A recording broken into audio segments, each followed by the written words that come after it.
começar hoje o segundo dia do seminário A Cena Expandida Traz de Cidade.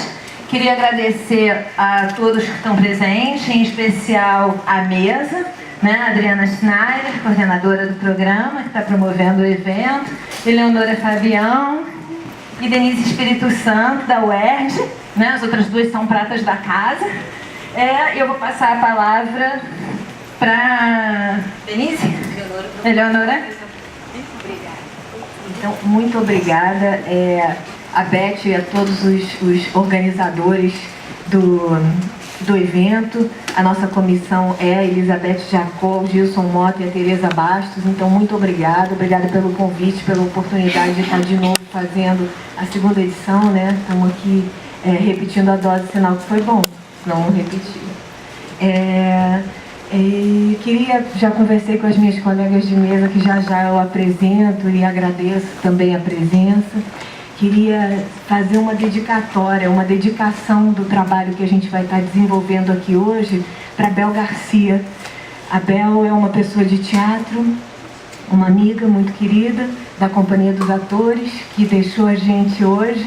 Ela faleceu hoje e então a gente dedica os nossos trabalhos desejando tudo de mais maravilhoso para a família dela nesse novo momento, nesse novo estágio, nessa nova etapa da vida.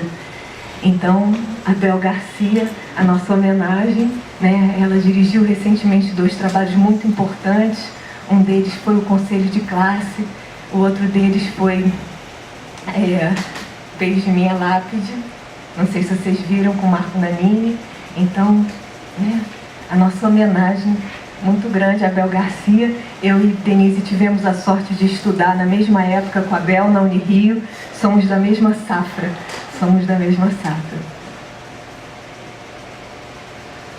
Bom, sempre agradecendo, né? Então, primeiro a comissão, agora a coordenadora do PPGAC, do nosso programa. Obrigada, Adriana Schneider, pela oportunidade de estar realizando esse evento. Eu vou aproveitar para já apresentar a Adriana. Aqui diz o seguinte sobre a Adriana Schneider: professora do curso de Direção Teatral da UFRJ e coordenadora do programa de pós-graduação em Artes da Cena da mesma instituição. Participou do processo de registro como patrimônio imaterial das formas populares de teatro de bonecos do Nordeste brasileiro: Mamulengo, Babau, Cassimiro Coco e João Redondo, tendo dirigido os filmes documentários que fundamentaram a pesquisa para o IFAM, 2015. É atriz e diretora de teatro com diversos espetáculos encenados. Então, bem-vinda, Adriana. O título da fala dela é Cidade Correria, etnografia de uma cena coletiva. E aqui, com muito gosto de receber Denise Espírito Santo, professora adjunta e diretora do Instituto de Artes da UERJ, professora do Programa de Artes, PPGartes, dramaturga, diretora teatral com vários espetáculos produzidos nos últimos 10 anos, destacando-se nos 2 últimos anos o projeto Zona de Contato, voltado para uma investigação sobre pedagogias do corpo no teatro e na performance. Publicou os livros Zonas de Contato, Usos e Abusos de uma Poética do Corpo, da editora Outras Letras, 2014. Poemas de Corpo Santo, editora Contracapa, ano 2000. E Miscelânea Curiosa, com quê? Editora Casa da Palavra, 2005. Suas pesquisas relacionam-se ao estudo sobre corpo/cidade e da arte em territórios não outorgados, observando-se, ao mesmo tempo, experimentos marcados pelo Estatuto da Diferença e da Alteridade. Então, queria que a gente desse as boas-vindas às nossas palestrantes.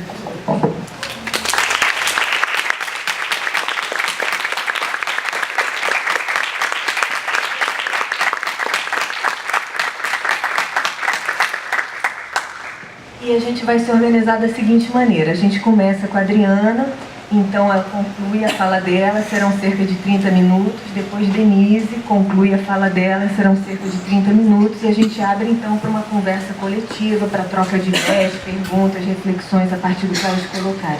Então a gente faz o chão e depois a gente trabalha em cima, ok? Então passar a palavra para a professora Adriana. Axé Bel Garcia. Boa tarde, gente. Boa tarde. Vou começar também agradecendo a possibilidade de estar aqui com queridas colegas, amigas. Prazer estar com vocês, muito bom. E também agradecer os organizadores do evento, a professora Beth Jacó, Tereza Bastos, Gilson Mota. Também agradecer a presença de vocês e dos meus colegas aqui do PPGAC. Bom, esse exercício que eu vou tentar fazer aqui hoje é o primeiro exercício, né, de tentar falar sobre um processo longo, um processo de criação longo, um processo de criação radicalmente coletivo, que estreou agora no dia 30 de outubro, então está bem fresquinho, né? É um bebê que a gente ainda está amamentando. Mas é um processo que traz muitas questões para a gente pensar, não só a cidade hoje, como para a gente pensar os modos de produção em arte e cultura na cidade, no estado, no Brasil contemporâneo. Cidade Correria vem da ideia, né, de que a gente fala muito essa expressão, né, nos dias de hoje, né? Caramba, tá uma correria, né? Como você tá? Você tá bem? Pô, tá uma correria, né? Eu tô na correria, tá tudo correndo, né? A ideia de correr, ela marca muito as nossas relações. Estava agora lá fora fumando um cigarro com a Beth e foi exatamente o que ela me disse. Nossa, o dia hoje tá uma correria. Mas correria também vem do tempo das correrias, que é uma história recente, né, do estado do Acre e que diz respeito a todos nós. No início do século XX, a produção da borracha, ela gerou uma prática muito comum, né, na floresta amazônica, ali das fronteiras do Peru com o Brasil, que ficou conhecida como sendo o tempo das correrias. A prática consistia em os caucheiros, né, os seringalistas, eles enviavam soldados, capangas, para adentrarem áreas indígenas e matarem a esmo, né, as populações indígenas ali residentes, para que essas áreas pudessem ser esvaziadas, para que a produção então da borracha pudesse se estabelecer. Os índios que não eram mortos, em geral, mulheres e crianças eram os primeiros a serem assassinados. A gente está falando do século XX. Os índios que não morriam eram aprisionados para o trabalho na borracha.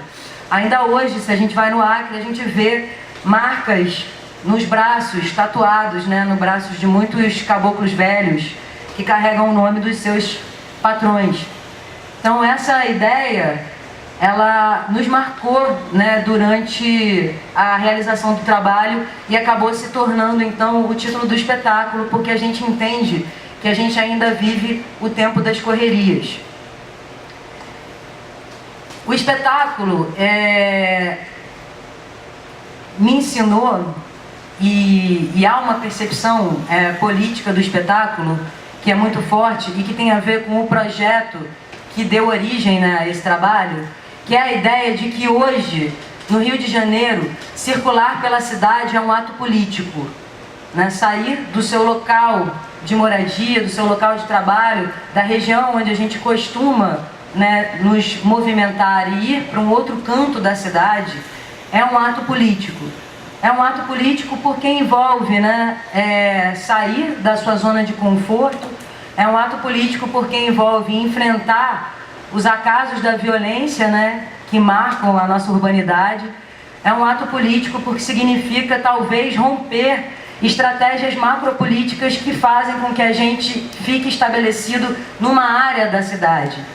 A gente sabe que os projetos urbanísticos, né, a arquitetura da cidade, ela é marcada por projetos de macropolíticos que não são inocentes, né? São projetos que, na maioria das vezes, no caso do Rio de Janeiro, eles não são compartilhados com nós, cidadãos, né? Eles são pensados num lugar de cúpula que tenta compreender a circulação pela cidade e a modernização da cidade, né, a melhoria da cidade sob uma ótica muito voltada, muito antiga, né, que pensa a ideia de higienização, que pensa a ideia de hierarquização, que pensa a ideia de status ainda muito marcada, né, por um pensamento que o Guattari chamaria então, né, do capitalismo mundial integrado. A gente é muito marcado, né, por essas ideias. Isso nos marca na carne e isso, na verdade, regula os nossos corpos e a forma como os nossos corpos podem ou não se mover pela cidade.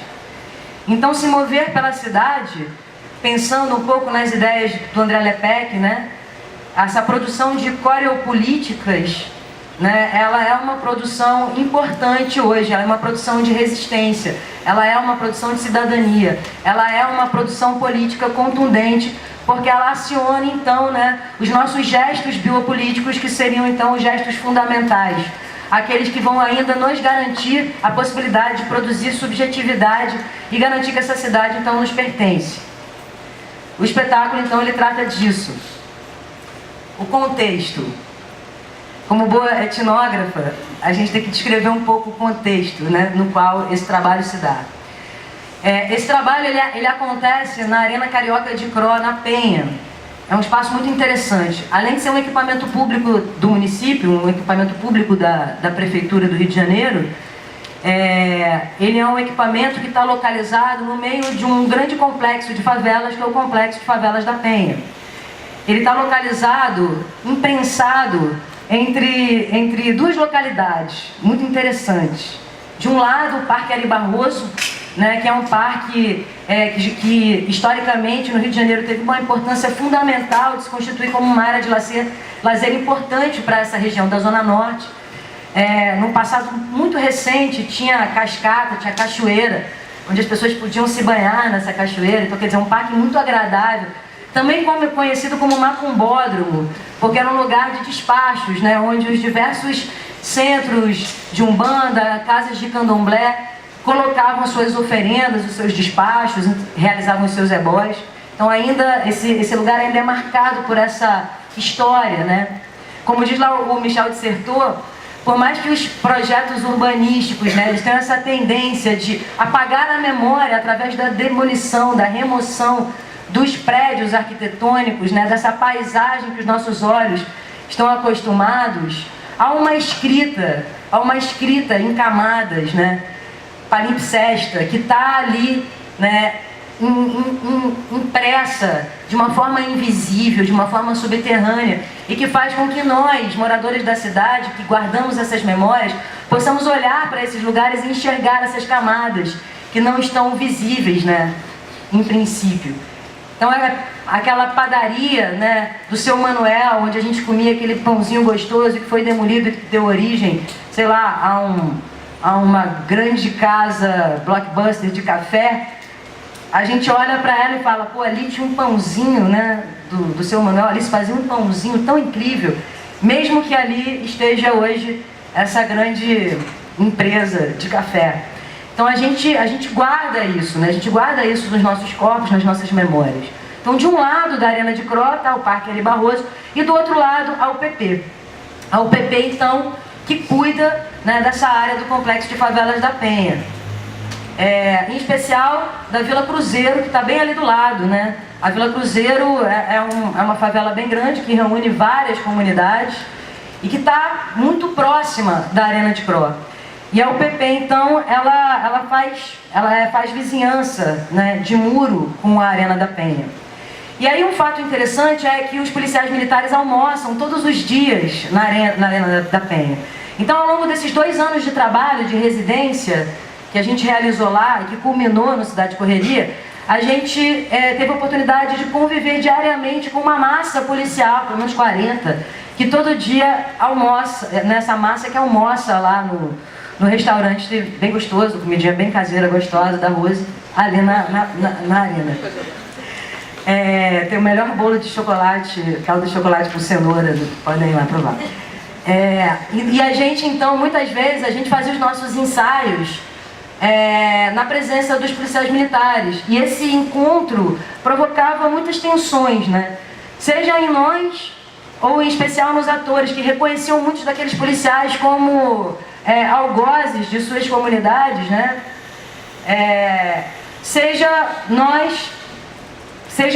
nós, né, ali, que de alguma forma nos arrepiamos com a presença da polícia, né? Fato que marca a nossa realidade contemporânea no Rio de Janeiro, no Brasil hoje. Fato bastante curioso. Então, essa realidade, ela tensionou muito o trabalho, né? Porque nesse tempo a gente tentou travar diálogos, mas a gente percebeu que a dificuldade de diálogos, ela se encontrava em ambos os lados, né? E isso é alguma coisa para a gente pensar. Esse nó talvez seja alguma coisa muito importante para a gente pensar, né, com urgência. A residência que a gente realizou lá na Penha, lá na Arena de Cro, ela se iniciou no início de 2014, através de um projeto realizado pelo Grupo Teatro da Laje, dirigido pelo Veríssimo Júnior, professor de teatro de escolas do município. Ele era professor há 17 anos de algumas escolas na Vila Cruzeiro, e formou um grupo com seus alunos, o Grupo Teatro da Laje, e esse grupo então passou a fazer espetáculos dentro da Vila Cruzeiro, em lajes, igrejas, espaços comunitários. Esse trabalho se tornou um trabalho importante na cidade, e aí eles foram convidados então pelo Observatório de Favelas, que é uma ONG que atua no Complexo da Maré e que é o cogestor da Arena Carioca de Cro, né, esse equipamento do município. Convidou então o Teatro da Laje a pensar um projeto de residência para esse grupo lá na Arena de Cro. Na ocasião, o grupo estava dividido, metade do grupo foi, a outra metade não foi. E aí foi aberta então uma seleção para a cidade toda, para artistas de vários lugares da cidade poderem se juntar a esse processo. Foi convidado também uma equipe de direção para participar desse trabalho e acompanhar então as atividades diárias que seriam realizadas durante essa residência. Nessa seleção se juntaram então jovens artistas de vários outros lugares da cidade. Jacarepaguá, Cidade de Deus, Complexo do Alemão, Sampaio, e outros lugares, Niterói. No meu caso, bom, não sou muito jovem, mas o Maitá, Santa Teresa e outros tantos artistas se juntaram nesse projeto, criando então uma espécie de desterritorialização no território. Se o projeto tinha como fundamento político estético criar raízes num território e afirmar uma produção, né, artística produzida fora do centro, Zona Sul, né, o centro nervoso da produção artística da cidade, por outro lado, ao se fixar num território, marcando esse posicionamento, ele gerou ali uma desterritorialização imediata, quando traz então pessoas de vários lugares da cidade para interagir num território não necessariamente familiar. Então ele já cria ali um enredo muito interessante, né? Olhando para Carmen, rizomático e arborista ao mesmo tempo, né? Bom, essas atividades, então, elas consistiam em atividades diárias, de 9 a 1 da tarde, com os atores recebendo salário, e essas atividades consistiam em aulas de teatro, trabalho com performance, relação com o espaço do entorno, trabalho de música, enfim, um trabalho de formação ligado também com um campo político de pensamento na tentativa de se encontrar dramaturgias possíveis para dar conta desse coletivo. Como o Teatro da Laje estava dividido ali, num determinado momento do processo a gente criou então o Coletivo Bonobando. A gente compreende o Coletivo Bonobando como sendo uma espécie de zona temporária autônoma, nos termos ali um pouquinho emprestado do Hacking Bay, pensando que esse coletivo não se propõe a ser um grupo, e sim uma reunião de vários coletivos que promovem então um grande encontro dos diversos territórios da cidade. Então nesse coletivo estão presentes o Teatro da Laje, Magano Sonata, Grupo Cangerê, Grupo Pedras, o FRJ, Companhia dos Bondrés e outros tantos coletivos que acabam criando então uma grande rede, uma rede móvel, uma rede que está o tempo todo em movimento, que se coloca em movimento, mesmo que estacionado nesse ponto da Arena Carioca de Cro. Vou começar então, inspirada pelas palavras do Roberto Corrêa dos Santos ontem, vou começar então mais uma vez pelo fim. Ontem tivemos uma reunião com o secretário municipal de Cultura, Marcelo Calero. Nessa reunião estiveram presentes atores do Bonobando, Thiago Rosa, Carla Soares, Hugo Bernardo, Marcelo Magano e eu. Essa reunião ela teve como objetivo fundamentar princípios para a criação de um programa de política pública de residências artísticas a partir dessa experiência para ser implementado em todas as arenas e lonas da cidade, de modo que a gente possa então gerar trabalho para jovens artistas de localidades ainda consideradas não centrais na cidade, e de modo que isso possa se tornar política pública ainda para o início do ano seguinte. Essa reunião aconteceu no Piranhão, na prefeitura. Senhoras e senhores, a partir de agora, os senhores verão intervenções de caráter cirúrgico estético, cujo fim é o embelezamento de nossa paciente, a cidade. As reformas obedecem a um plano diretor baseado em duas diretrizes: higiênica e estética. As intervenções buscam eliminar qualquer nódulo ou linfoma danoso aos sistemas digestivo, circulatório e respiratório da paciente. O procedimento cirúrgico consiste em sedação intravenosa, drenagem e remoção de qualquer desvio que impeça o bom funcionamento do local da cirurgia. As incisões serão feitas nas cartilagens principais, remodelando o septo. Uma vez esculpida na forma desejada a estrutura subjacente, pele e tecido serão acomodados e as incisões fechadas. É importante salientar que as zonas mais comprometidas serão desobstruídas e rapidamente pacificadas, de modo que o nosso foco cirúrgico não seja comprometido por mazelas alheias.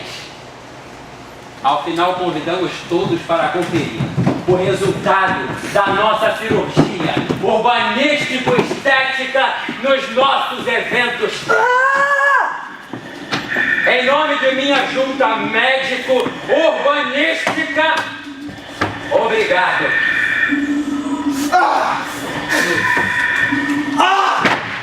A pressão está aumentando, doutor. Contém. 10%. Continua contendo. 30%, doutor. Calma. Doutor, uma declaração! Não. Contém. 50%, doutor. Continua contendo. 70%, doutor. Calma. 90%. Aplica o choque. Contida, doutor. Contida. Aqui. Tem uma aqui. Em plano americano. Tá bom. Tem uma lá que já tem gente rindo.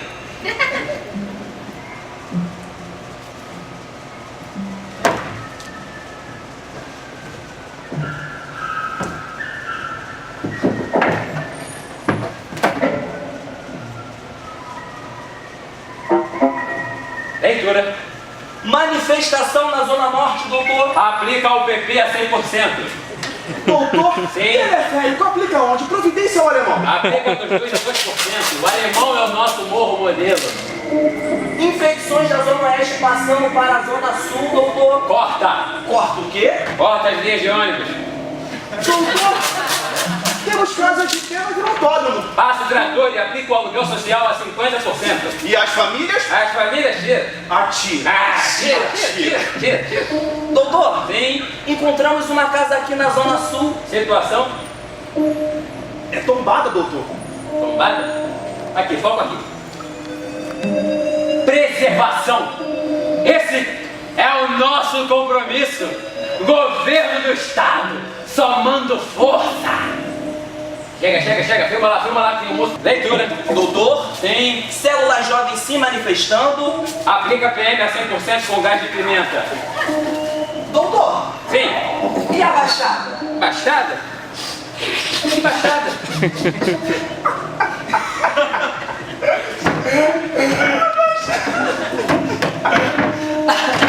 Choque.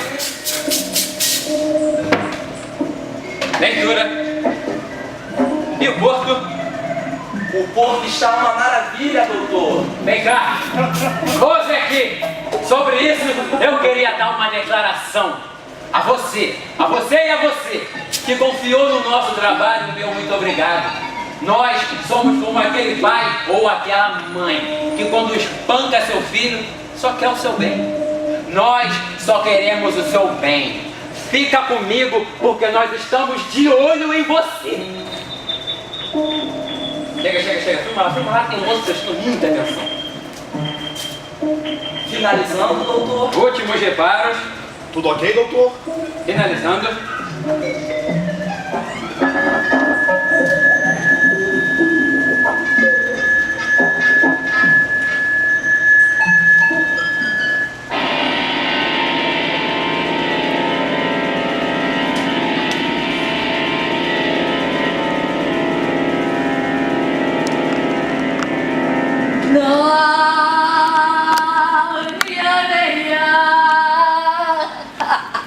No, je ne regrette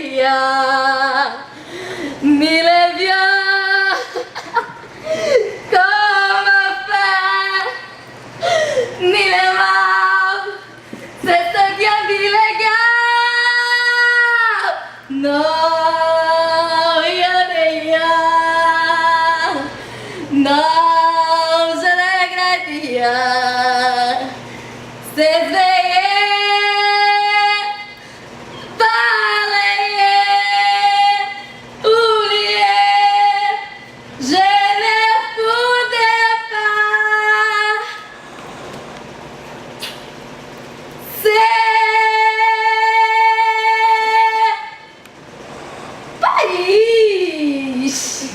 Gente, momento selfie agora, selfie. Gente, selfie, gente. Vocês nunca ouviram falar em selfie? Selfie, todo mundo de pé, gente. Levanta alegria, gente. Vamos tirar uma selfie nessa cidade linda. Olha que cidadinha maravilhosa. Ó, junta todo mundo, bota o bracinho pro alto, aquela cara de alegria. E quando eu falar, todo mundo vai fazer um X bem grande, entendeu? É 1, é 2, é 3 e é X! Agora é hora do banquete! Beleza.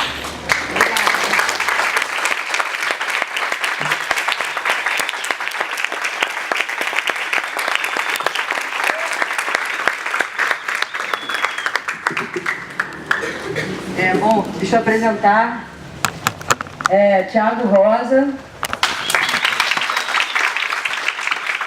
Carla Soares,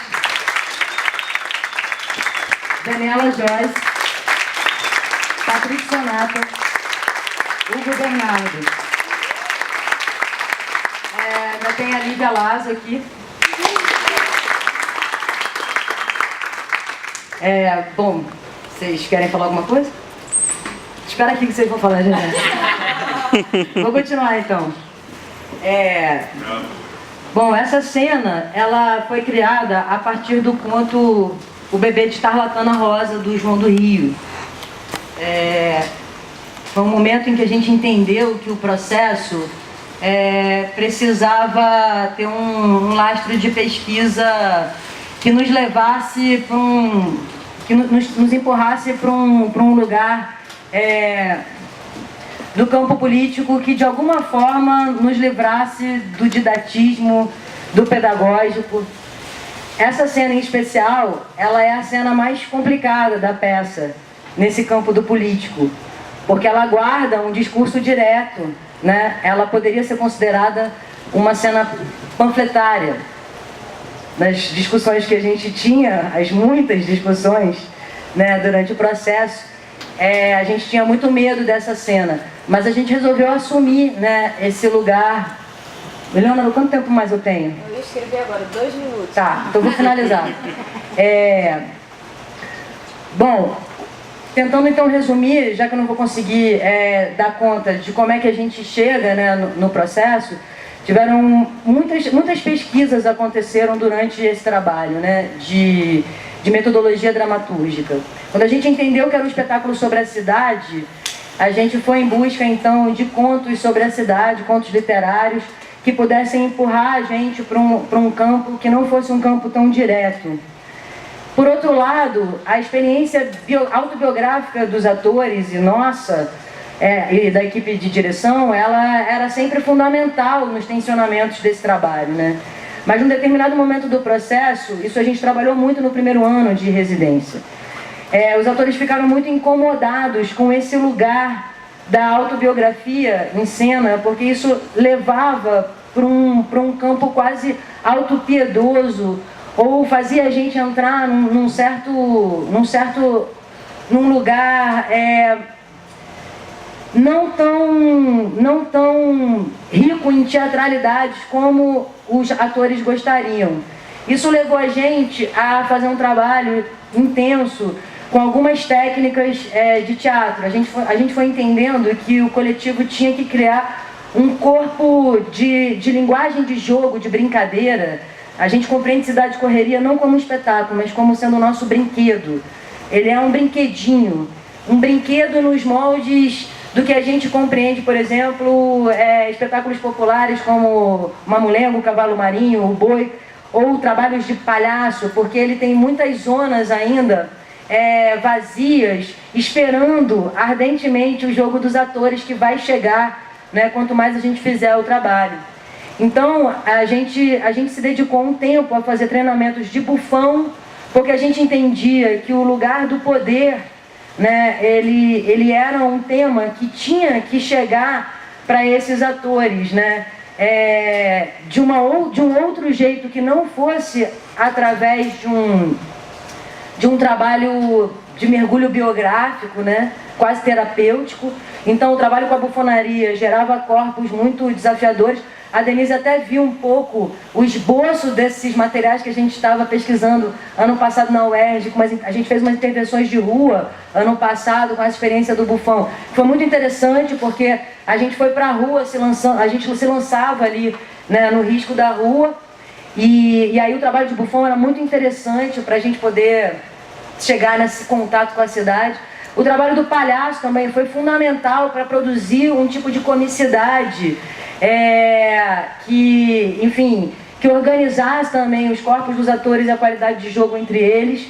Por fim, um treinamento com máscaras balinesas que durou um bom tempo, que recebeu, na verdade, vários artistas mascareiros da cidade para fazer esse trabalho e que ajudou, então, a criar uma relação muito forte com a plateia, né? E uma organização corporal muito interessante que vocês conseguem enxergar um pouco aqui. Claro que isso aqui é resultado de muitas camadas de outros trabalhos também.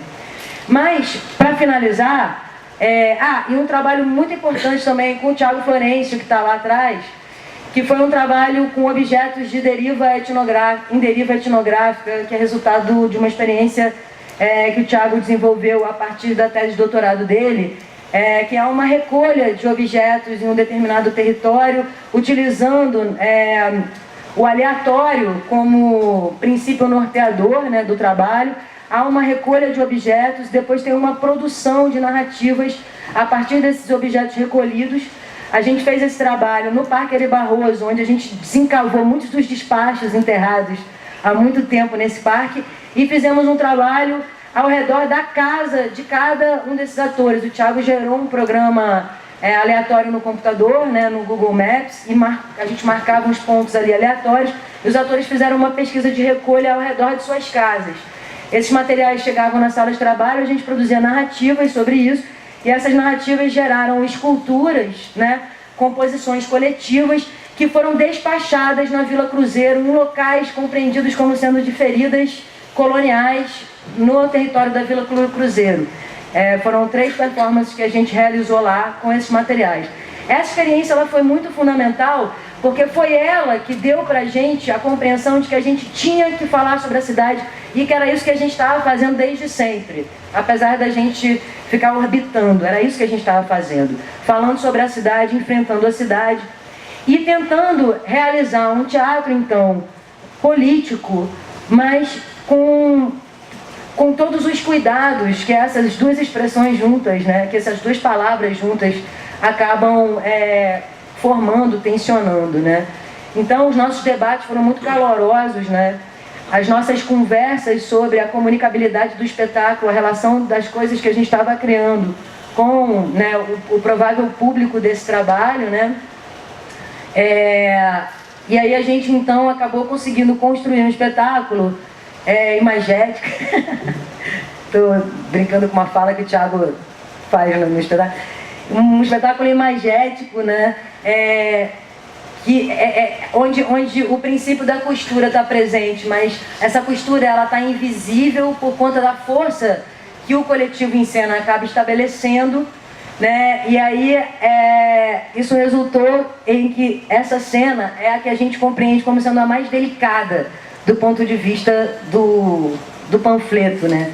É onde ela fica ali num limiar muito incômodo, mas que em última instância a gente quis bancar ela desse jeito, porque não teria outro jeito para fazer essa cena. O Bebê Estarlatana, ele serviu como dispositivo, estou terminando mesmo, Eleonora, porque é um conto, né? Vocês conhecem o Bebê Estarlatana, que foi indicado pela Luísa Leite até, esse conto. Ele chega no processo através de uma indicação da Luísa, e ele se passa no carnaval, e tem ali um bebê de Estarlatana Rosa, uma pessoa fantasiada, a gente não sabe se é homem ou se é mulher. O João do Rio, né, nos coloca sempre nesse lugar. E ele tem um nariz de silicone postiço. Esse nariz é uma prótese, né? E a gente trabalhou muito esse conto. Esse conto ele estava no espetáculo. Na verdade, o espetáculo ele já chegou a ter 3 horas, 4 horas de duração. E a gente foi enxugando, foi juntando, justapondo, né, chegando no processo. A Ana Duran trabalhou no projeto também, como preparadora vocal. A Fabiana Mimura, que está aqui também, fez a direção de arte do trabalho. Então tem uma presença da UFRJ intensa, assim, um encontro de juventude também da cidade no processo. E aí, então, as investigações foram muitas, né, em cima do Bebê de Estarlatana, resultaram nessa partitura corporal que vocês viram aqui, onde a relação era toda uma discussão de gênero, uma relação com o nariz, e o tema, né, da urbanidade, que chegou muito a partir do trabalho lá com o Thiago, das coisas que ele apresentou, de textos que ele apresentou, né, do Edgar Allan Poe, enfim, de toda essa literatura flaner, acabou chegando esse material, e aí a gente cruzou esses dois lugares e fizemos a cena. Último comentário: a dramaturgia do espetáculo, ela não está escrita, ela é toda oral, né? Então todos esses textos que vocês viram, o texto do espetáculo, ele é um texto em jogo, ele é um texto memorizado, né? Ele é um texto que está presente, muito vivo, mas ele é um texto que não foi escrito. Isso é bem interessante, acho que retrata muito, fala muito do processo, que era um processo extremamente vivo, né? Com todos os atores colaborando e se materializando nessa dramaturgia, de modo que a gente não teve nem a necessidade de ter isso no papel, com alguém resolvendo. A coisa foi se resolvendo na cena e nos encontros bastante quentes, processo quente, estou aqui suando, processo quente, muito quente.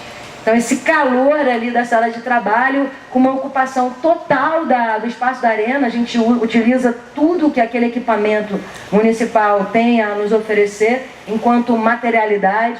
O resultado disso, então, acabou gerando um espetáculo radicalmente coletivo de texto oral, ou seja, o nosso brinquedo. Sábado ele vai ser apresentado na Maré, no Galpão Bela Maré, às 7 horas, de graça.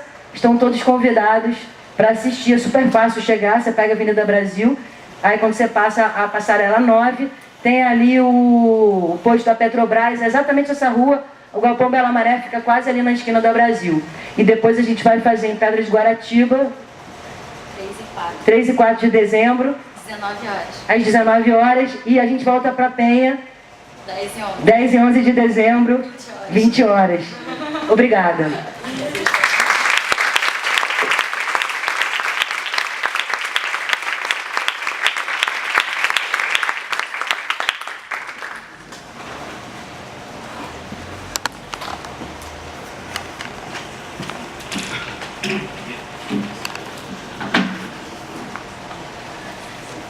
Obrigada, Adriana. Você sabe que eu tinha errado o tempo? Então ficou legal, ficou dentro, porque eu me emocionei na hora que estava falando da Bel e contei errado. Então tá tudo certo. Tá tudo certo. Passar a palavra agora para Denise. Denise, você prefere botar assim como é que é o nome disso? No pedestalzinho? Boa tarde. Bom, Bel Garcia presente, querida do coração. E também quero começar pelos agradecimentos por esse convite muito interessante, fiquei muito feliz, né? Agradeço aí a comissão formada pela Beth, Gilson, Tereza, pela força da Amanda. E estou muito feliz também de estar aqui ao lado de duas queridas que também começamos relativamente próximas, vou dizer juntas, mas relativamente próximas nessa aventura universitária. E eu pensei assim, vim pensando muito nessa questão da cidade, do tema, né, que foi soprado como uma palavra provocadora de reflexões, e fiquei pensando nesse tema, nesse traje, hífen cidade, né? E de imediato me remeteu à minha cidade, que é o Rio de Janeiro, nascida, criada, abduzida algumas vezes, apaixonada, outras vezes indignada. São essas relações que a gente vivencia numa cidade que tem a complexidade como a nossa. E me ocorreu de pensar assim, em vários momentos da experiência de ser um vivente, né? Um ser que vive nessa cidade, que habita essa cidade, não necessariamente que nasceu, porque o Rio de Janeiro tem essa qualidade de ser uma cidade que recebe e sempre, né, pessoas de fora, mas de pensar como que esse sentido dessa tragicidade, ela se recompõe em muitos episódios históricos da nossa cidade, né? E pensando sempre nessa relação de um sentido trágico, talvez como tenha conferido a passagem lá que o Peter Zond fala de um modo muito interessante, né, sobre uma poética do trágico, em Aristóteles, que de certa forma determina uma longa tradição de dramaturgia, de encenação, enfim, do que a gente aprende a partir de uma perspectiva de um teatro ocidental. E também esse momento que é ali pelo século XIX, que essa poética ganha corpo numa filosofia do trágico. E pensar essa filosofia do trágico como algo que se recompõe, como algo que vamos dizer assim, né, que se recoloca, que se reitera em experiências que são experiências vividas. Então, pensando nessa ideia de circularidade, nessa ideia de reiterabilidade, que eu queria comentar alguns episódios da nossa cidade. Alguns são bem conhecidos, mas eu gostaria de aproveitar esses episódios que são marcantes e conhecidos a partir das histórias que foram obliteradas, que foram esquecidas, que foram silenciadas, né? Então eu vou trazer aqui um pouco aquela prática, é um pouco a prática desse etnógrafo, mas que busca nas histórias que não são conhecidas, as histórias que não são propriamente oficiais, né? Aquela ideia da história contrapelo, aquela história que ela, na verdade, ela vaza como uma espécie de uma mina d'água. Então eu queria começar com essa ideia que o Rio de Janeiro, desde a sua formação como cidade, como metrópole, e sobretudo na perspectiva de uma ideia de modernização, ela começa então a ter uma série de momentos que são momentos que marcam transformações muito radicais da sua paisagem urbana. Então isso é um dado que, de certa forma, inaugura essa ideia de modernidade. Mas eu diria que, na verdade, é mais uma modernização, porque são processos que vão, de certa forma, sendo constituídos a partir de situações de desigualdade social, de exclusão social, né? De afastamento e deslocamentos migratórios muito intensos, né? Então, na verdade, é uma modernização sem modernidade. Se a gente for pensar o conceito de modernidade como o conceito de um bem-estar social, produz, de fato, uma sociedade minimamente igualitária, minimamente confortável em termos dessa distribuição das riquezas e das possibilidades de, enfim, de prosperidade. Então, eu começaria com um episódio que começa lá em 1908, vou fazer uma colinha aqui para não perder, que é um evento que eu acho que ele é muito interessante, porque ele marca os primeiros sinais de uma cidade convulsionada, que me parece que a nossa querida cidade sempre teve essa vocação para momentos de convulsão social. Então eu vou falar aqui de um episódio que marcou muito a cidade do Rio de Janeiro, que foi a Revolta da Vacina, que aconteceu exatamente entre o dia 10 e 16 de novembro de 1904.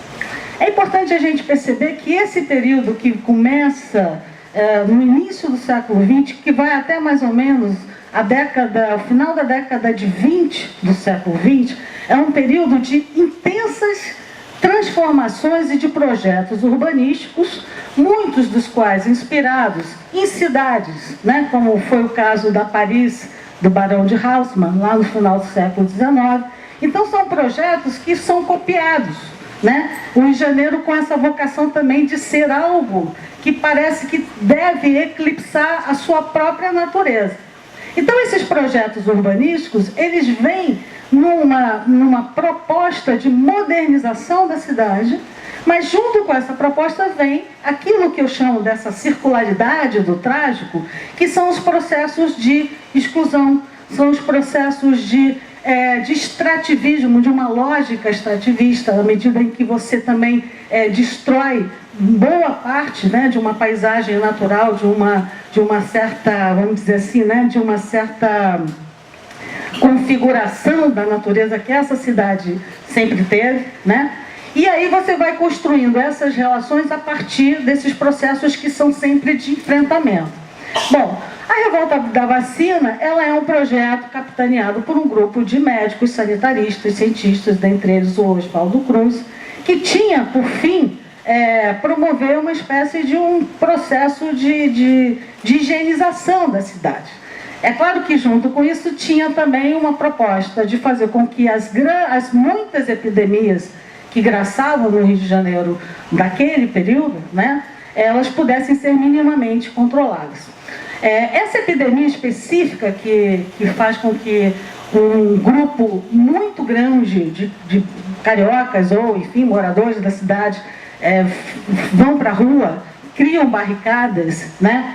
Constrói formas de enfrentamento, inclusive com a polícia daquela hora, porque havia naquele momento uma espécie de uma não, vamos dizer assim, as vacinas, elas provocavam muitos efeitos colaterais, inclusive mortes, né?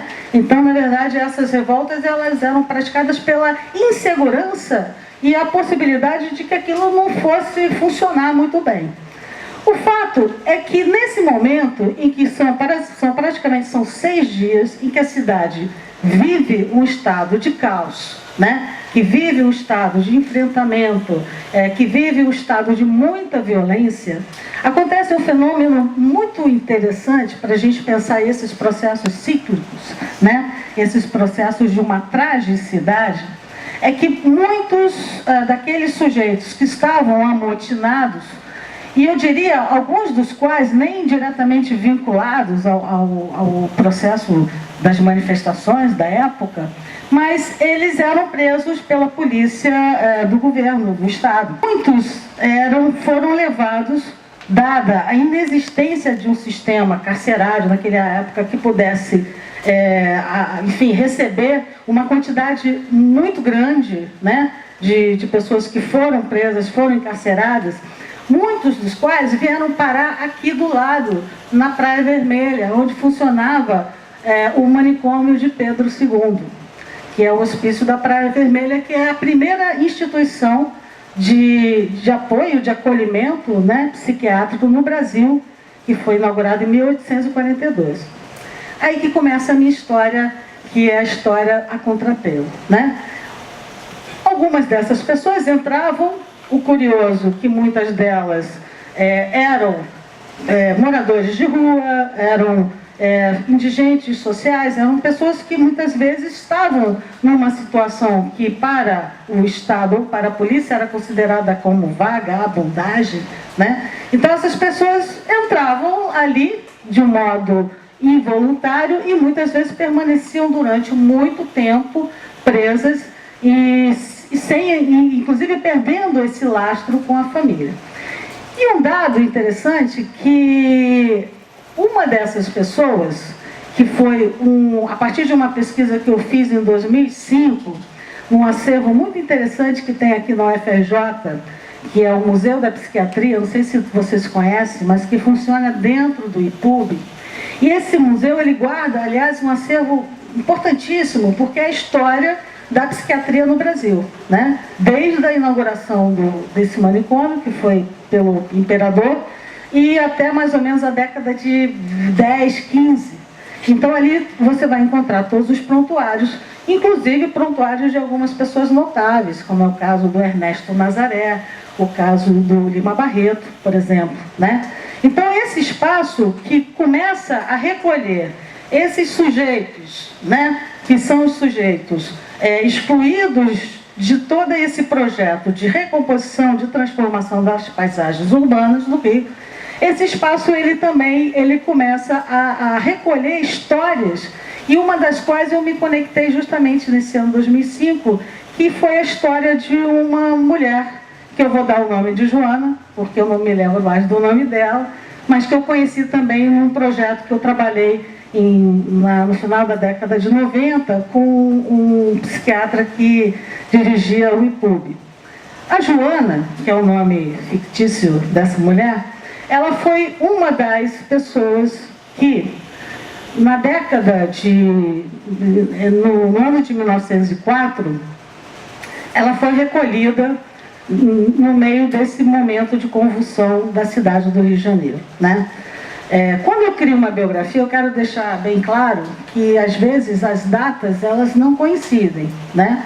Mas eu quero pensar na questão até ficcional desses personagens, que, no fundo, são personagens que existiram, continuam a existir, né? E que podem contar para nós sobre uma história dessa cidade pelo viés que nunca sabemos, pelas notícias oficiais, né?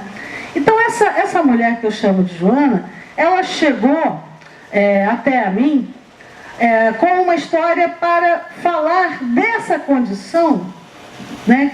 Que pessoas que muitas vezes estão na situação desse limite de um processo de vulnerabilidade social, que muitas vezes a nossa cidade, em momentos diferentes de seus projetos urbanísticos, propicia, ela conta um pouco essa história para marcar essa situação que relaciona o estado de miséria com o estado da loucura e da indigência social. E tendo uma relação muito próxima com esses processos que a gente vive, e eu diria que vivemos até hoje, né? Estamos aí às portas de um novo evento internacional e a gente percebe que essa lógica vamos dizer assim, essa lógica de uma modernização que não prevê, de fato, né, um processo minimamente aceitável, um processo minimamente justo, igualitário, ele permanece. É uma lógica que está aí, né? Uma lógica que afasta as populações dos centros, que passam a ser aqueles incorporados num grande, um ambicioso projeto de exploração imobiliária, e a gente vai percebendo essas repetições, esses ciclos que, na verdade, se recompõem uma história da cidade do Rio de Janeiro.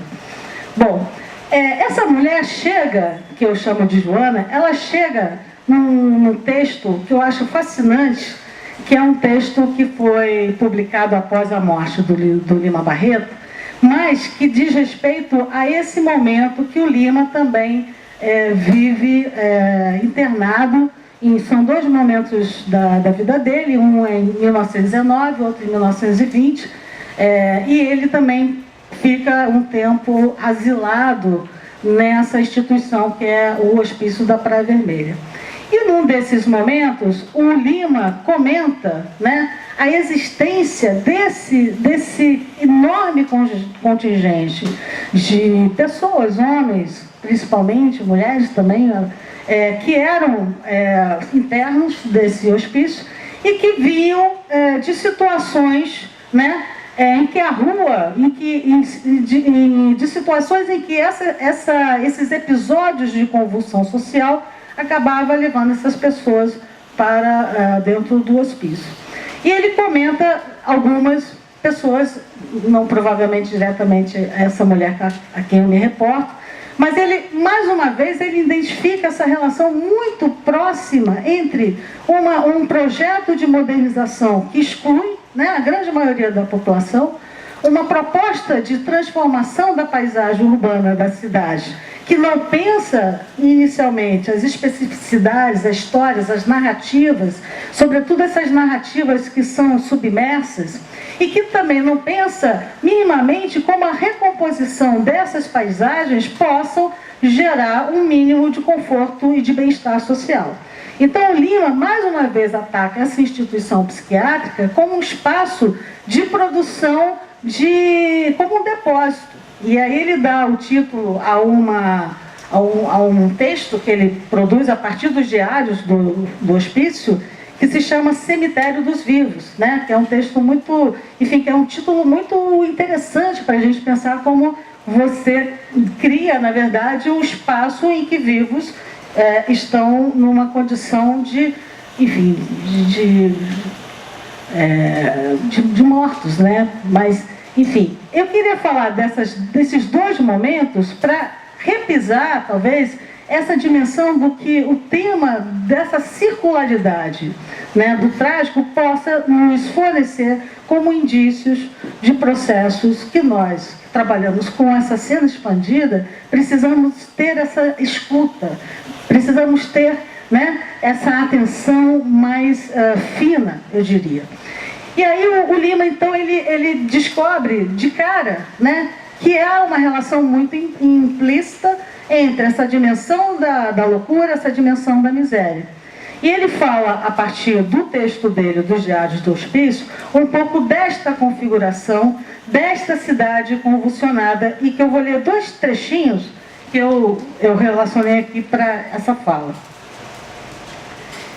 Estou no hospício, ou melhor, em várias dependências dele, desde o dia 25 do mês passado. Estive no pavilhão de observações, onde é a pior etapa de alguém como eu entra aqui pelas mãos da polícia. Tiram-nos a roupa que trazemos e dão-nos uma outra, só capaz de cobrir a nossa nudez. Nem chinelos e nem tamancos nos dão. Deram-me uma caneca de mate, logo em seguida, ainda dia claro, atiraram-me sobre um colchão de capim com uma manta pobre, muito conhecida de toda a nossa pobreza e miséria.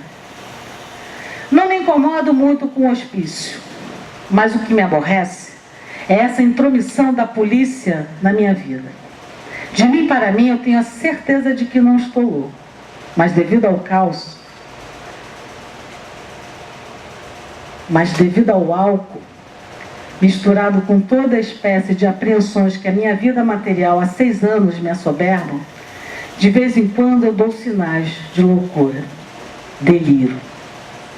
Então, esse é um pequeno trecho dos diários do Lima, que depois se torna, então, essa novela chamada Cemitério dos Vivos. E eu queria partir dessa fala para a gente pensar outros momentos, né? E eu vou dar um pulo enorme, porque também eu fico um pouco preocupada com o tempo, mas de nós pensarmos outros momentos em que esse mesmo estado de convulsão social se instala, né? Em que a gente percebe uma espécie de uma recomposição dessas forças que estão desde sempre amparadas por uma lógica extrativista e também a serviço de um projeto que, no fundo, ele é um projeto discriminatório e um projeto de exclusão social, né?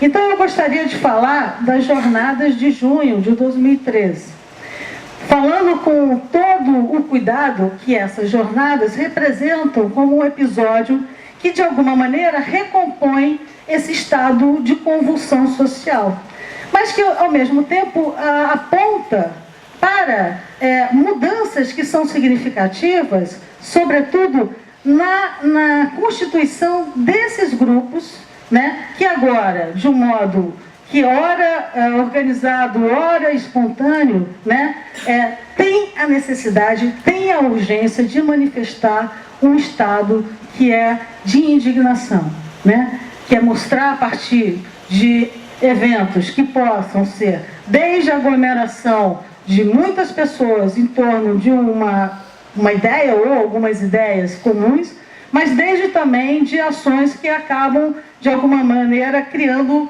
derivas, né? E eu queria falar aqui especialmente dos grupos que praticam a partir do movimento, né, desse movimento popular, alguns atos que muitas vezes são considerados como atos de vandalismo, atos de depredação desse patrimônio da cidade. Então, me parece que esse espírito, né, que anima a circularidade de uma experiência do trágico, ele é um dado, se não permanente, mas ele é um dado que se recompõe toda vez que há uma espécie de um enfrentamento que é dessa ordem, né, de uma estrutura carcomida que precisa ser, de alguma maneira, pela própria dinâmica, né, da sociedade contemporânea brasileira, que precisa ser abalada, essa estrutura. Essas forças que vêm com uma potência muitas vezes desmesurada, né, elas então provocam esses tensionamentos, e esses tensionamentos muitas vezes constituem os episódios que a gente chama aqui, que eu estou tentando chamar aqui, como esses episódios de convulsão social, né? Bom, o que nos interessaria pensar nesses momentos em que a cidade do Rio de Janeiro, e eu falo da cidade porque eu estou bem interessada nesse recorte. Naturalmente, a gente poderia ampliar, e a própria leitura do Lepec, quando fala sobre essas coropolíticas, né, essas relações, na verdade, de muitas cidades convulsionadas, se a gente for pensar hoje numa perspectiva global. Mas eu estou interessada no Rio de Janeiro, primeiro porque eu moro aqui e eu também trabalho e atuo aqui. E segundo, porque desde 2011, quando eu comecei um trabalho lá na UERJ, com um projeto que se chama Zonas de Contato, que inicialmente ele foi um pouco desenhado para atuar junto aos coletivos, grupos de teatro, dança e audiovisual também. Naquele momento a gente estava bem antenado com essa produção do audiovisual na Baixada Fluminense, e foi um momento em que me interessou também mobilizar os recursos que a universidade possui em termos de espaço, eventualmente quando se ganha um edital, então são recursos financeiros também, os recursos humanos, né, dos professores, dos artistas que dão aula.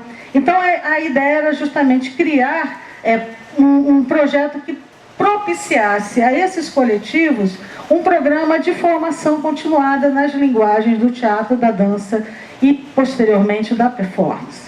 Então, nesse momento, foi muito importante, de alguma maneira, recuperar essa trajetória de uma experiência com a cidade para fazer com que esse projeto, que tinha como princípio uma pedagogia, um processo formativo, né?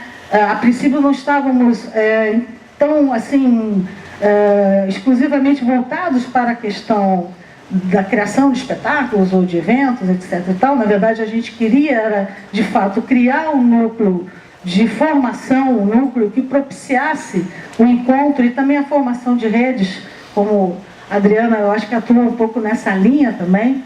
E nós fomos percebendo que era importante restaurar um pouco dessas histórias da cidade para pensar de que modo esses processos formativos, eles se aproximam, se encontram e produzem, né, material para futuras reflexões, tanto no âmbito das criações cênicas, que a gente vai se lançando, mas também no âmbito das pesquisas no campo da academia, que é onde também eu atuo e eu milito. Então, esse projeto Zonas de Contato, ele começou com essa perspectiva de recuperar parte dessas histórias, dessas narrativas. E sempre com esse cuidado, que eu falo que é dessa sintonia fina, de nós pensarmos esses episódios sempre com a perspectiva, se eu estou falando de um passado em que eu pessoalmente não estive lá, né, mas que nós pudéssemos então resgatar documentos que nos colocasse em contato, em sintonia com esse passado a partir de outras narrativas silenciadas. E nessas experiências contemporâneas que nós, né, nos aventuramos participar, que também pudéssemos perceber, a partir desses atos incorporados, que são os atos espontâneos das pessoas que vão para a cidade, que se envolvem nesses momentos, né, eu diria assim, né, momentos de indignação coletiva, e ao mesmo tempo que são momentos que apontam, né, para futuros desdobramentos dos nossos desejos de uma cidade mais humana, de uma cidade que propicie melhor esses encontros entre centro e periferia, que possa equalizar melhor essas diferenças. Então, na verdade, foi sempre a perspectiva de pensar essas experiências in loco, essas experiências a partir desses olhares, que são os olhares do que está à margem. Então, o projeto Zonas de Contato, ele começa em 2011, mas em 2012, ele pela primeira vez, ele se dá conta dessa cidade que clama para ser o nosso objeto de pesquisa, né? Então, nós começamos a trabalhar em algumas cidades do interior do Rio de Janeiro. É importante falar também que esse projeto foi feito em colaboração com algumas pessoas. Aqui a gente tem um professor que participou da primeira edição, que foi o Gilson Mota, e eu tenho 5 minutos. Na sequência, nós tivemos Carmen Luz, Heloísa Abrantes, que foram colaboradores também nesse projeto. Bom, fazemos um pouco esse percurso pelo interior do estado do Rio de Janeiro, pensando também essas especificidades das cidades e trabalhando outras narrativas, outras vivências. Então, eu vou mostrar rapidamente para vocês o que é um fruto de um trabalho que foi em 2012, na cidade de Barra Mansa, que foi quando a gente começou a ir para a rua, literalmente. Naquele momento, a gente percebeu uma coisa muito interessante, e acho que esse é quando o olhar estrangeiro, quando chegamos, aportamos numa cidade ou aportamos num território desconhecido, muitas vezes a gente é capaz de ver coisas que aquelas pessoas que estão ali há muito tempo não são mais capazes de ver. E a gente percebeu que entre uma margem e outra da cidade de Barra Mansa passa um rio, que é o Rio Paraíba, né? E esse rio, ele foi um processo de transformação também da paisagem urbana daquela cidade, que embora é uma cidade de médio porte, 300 mil habitantes, mas é uma cidade que tem uma história e que também sofreu processos muito violentos, né, da sua mudança paisagística. E esse rio, que é um rio que desde os anos 70, quando eu era criança, que eu me lembro de episódios falando da morte do Rio Paraíba, né, imagens que vinham coladas, estampadas nos jornais, como graves crimes ambientais, como está acontecendo atualmente no município de Mariana e os arredores. E desde aquele momento, esse rio que passa e divide a cidade, ele sofre um processo de eclipse. Ele desaparece da experiência das pessoas. As pessoas sabem que tem a ponte, mas muitas vezes elas esquecem que embaixo da ponte passa um rio. Então, o trabalho que a gente fez lá foi esse rio que soprou para a gente a necessidade de olhar, né, a partir da existência muito evidente, né, desse rio, mas também das histórias que esse rio, de alguma maneira, levava. E esse processo levou 4 finais de semana com um coletivo que foi formado pelo grupo de teatro Sala Preta e também pessoas que foram chegando para esse processo, que foi conduzido pela Heloísa Abrantes e minha supervisão. E ao final desse processo de 4 semanas, a gente então criou uma performance que tem um nome muito sugestivo de Paraíba em Liquidação, que eu vou passar um pedacinho para vocês e depois a gente pode conversar um pouco mais.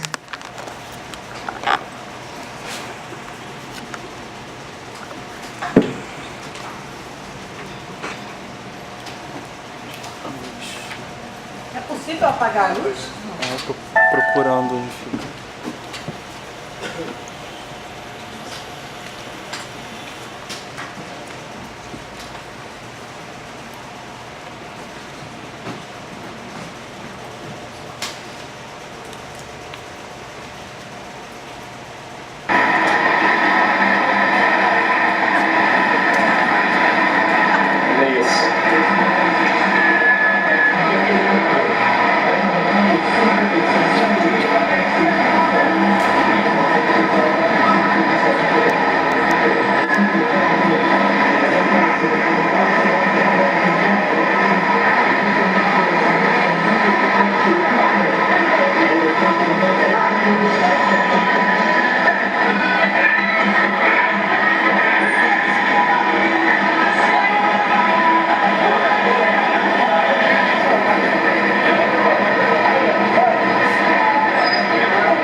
Chegando ao final, na verdade esse vídeo não foi editado ainda, mas eu queria só, para completar, dizer que tinha uma proposta que era um cortejo silencioso. Ele durava em média 1h40, mais ou menos um percurso que tinha 3, 4 quilômetros. Tinha uma curiosidade, essa performance foi feita no dia 21 de dezembro de 2014, para quem se lembra, era segundo o calendário maia, o fim do mundo. Então tinha também uma recepção, provocou, né, uma recepção muito interessante na cidade. O que eu acho que eu posso depreender, tinha um outro dado também interessante, essas garrafas, como é que se chama? PET, né? Elas tinham 2 litros de água, eram água do Rio Paraíba, essa água era do Rio Paraíba, e essa água tinha que durar durante todo esse cortejo, né? Então era um pouco essa coisa conta-gotas. O que é muito interessante perceber as recepções e as várias leituras que esse trabalho provocou na cidade, né? O Rio sempre vinha em último lugar, que era interessante. Tinha desde, vocês estão fazendo uma campanha contra o alcoolismo, vocês estão fazendo tipo de protesto, estão protestando. Mas foi muito interessante perceber que o Rio, para o qual a gente tinha sido contaminado, né? E de certa forma a gente pensava o tempo todo nesse rio que está em liquidação, e pensando aí numa escala que se tornou muito mais grave hoje, quase todos os rios estão em liquidação, né? Então o rio vinha sempre em último momento, assim, aquela, né? Mas ao mesmo tempo tinham pessoas que falavam, vocês estão falando do Rio Paraíba que está morrendo. Então eu penso que propostas como essa, elas talvez, é uma perspectiva talvez de um lançamento que eu jogo, né? Mas talvez elas sejam propícias para repensar essas questões de pertença, de pertencimento e de cidadania na cidade. E pensar a cidade como essa cena expandida, né? O quanto que ela tem de potencialidades para fazer com que esse nosso trabalho também reverbere em nós e no outro. Essa relação também é o que a gente busca aí nessas propostas. É isso aí, muito obrigado pela atenção.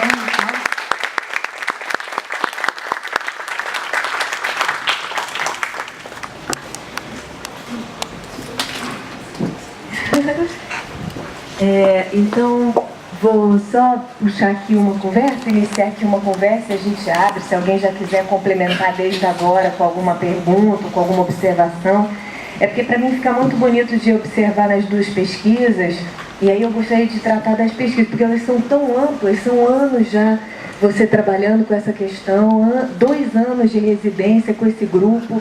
Então eu fico assim, é demais, eu tenho perguntas sem acabar, para querer saber cada detalhe, modos de procedimento, pequenas histórias, grandes histórias, conceitos que estão alicerçando os projetos.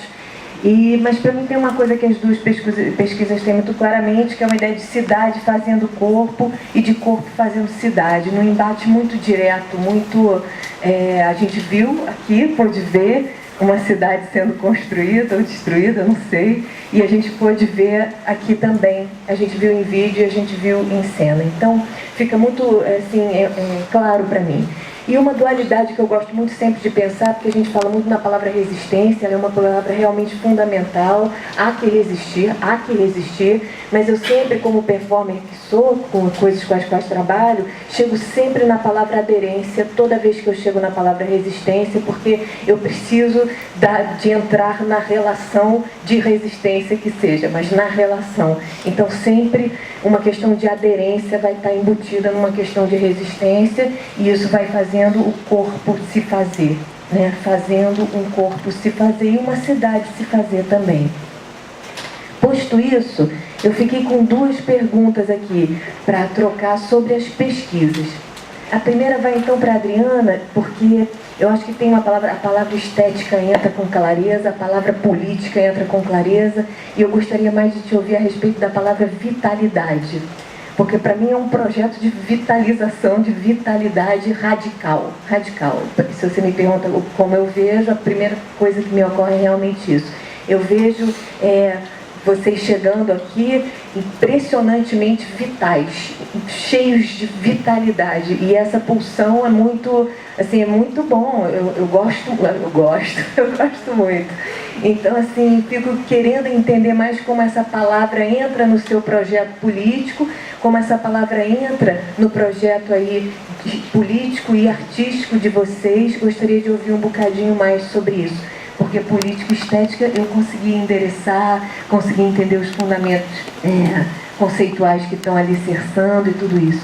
E agora ouvir sobre isso. O que é essa palavra, como ela ressoa para vocês.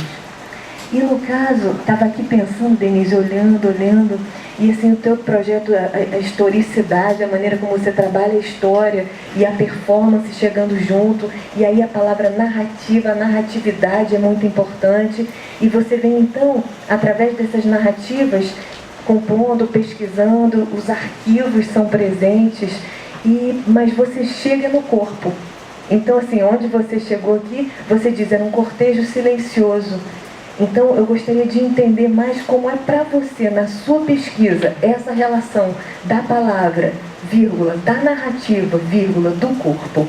Como é que você costura isso? Porque você disse que estava com a Heloísa fazendo uma...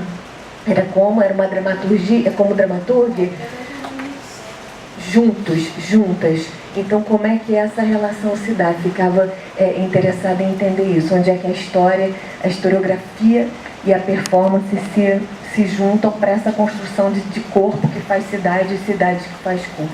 Como é que você vai trabalhando isso na sua pesquisa? Publicaram um livro, né, e agora estão editando esse vídeo. Então, queria saber mais. E aí vem junto, embutido, uma curiosidade, mas não sei se vai dar tempo, dos projetos no Rio de Janeiro, propriamente dito. Barra Mansa, Estado, tá?